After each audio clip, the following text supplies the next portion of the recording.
दिखाई देगा 12 से 13 फुट की गहराई तक ये खुदाई हुई और आप यहाँ पर देखेंगे दूसरी तरफ एक और जो है कुआं यहाँ पर आपको मिलेगा। कब होगी ये साफ तौर पर नहीं कहा जा सकता, लेकिन इतना जरूर है एएसआई ने कहा है कि अब जो है एएसआई के देख-रेख में ही खुद प्रशिक्षित लोग इसकी खुदाई करेंगे। इस तरह से 1, 2 नहीं, 3 नहीं, तकरीबन 25 सीढ़ियों तक ये खुदाई पहुंची ही थी।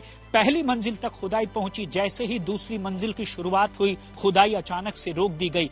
कारणों के विषय में मजदूरों से जब बात की गई तो उन्होंने साफ तौर पर बताया कि दरअसल कुछ ऐसी गैस आ रही थी जिसे सामना कर पाना बड़ा मुश्किल। जैसे अयोध्या में धाम बना उसी तरह संभल भी विकसित किया जाएगा। और अगर मैं बात करूं लक्ष्मणगंज स्थित उस बावड़ी की, तो 13 दिन की खुदाई के बाद 14वें दिन की जो खुदाई है उसमें अब तक क्या मिला ये आप साफ तौर पर तस्वीरों में देखेंगे कि किस तरह से 1, 2 नहीं, 3 नहीं, तकरीबन 25 सीढ़ियों तक ये खुदाई पहुंची ही थी। पहली मंजिल तक खुदाई पहुंची, जैसे ही दूसरी मंजिल की शुरुआत हुई खुदाई अचानक से रोक दी गई।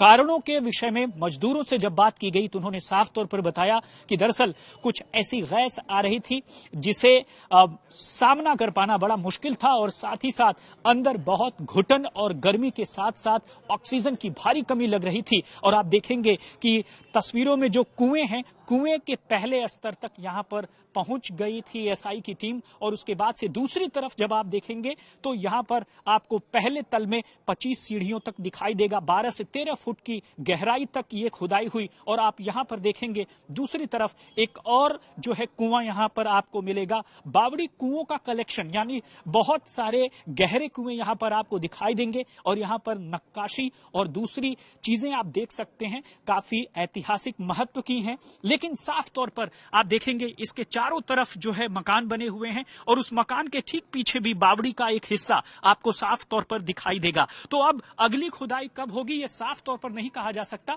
लेकिन इतना जरूर है एएसआई ने कहा है कि अब जो है एएसआई के देख-रेख में ही खुद प्रशिक्षित लोग इसकी खुदाई करेंगे। लेकिन अगली तारीख, खुदाई का वक्त अभी तक नहीं बताया गया है। लेकिन साफ है जैसे ही यम तीर्थ के तौर पर संभल को विकसित करने की बात मौजूदा मंत्री ने कही है, तब से लेकर के ऐसे अलग अलग ऐतिहासिक महत्व के जो चीजें हैं उसको लेकर लोगों में क्रेज भी बढ़ता जा रहा है। बावड़ी को लेकर क्रेज आपको देखना है तो आप देखिए कि किस तरह से आसपास के लोग यहाँ पर इकट्ठा हैं। जब भी शाम होती है उसे देखने के लिए यहाँ पर लोगों का हुजूम उमड़ पड़ता है।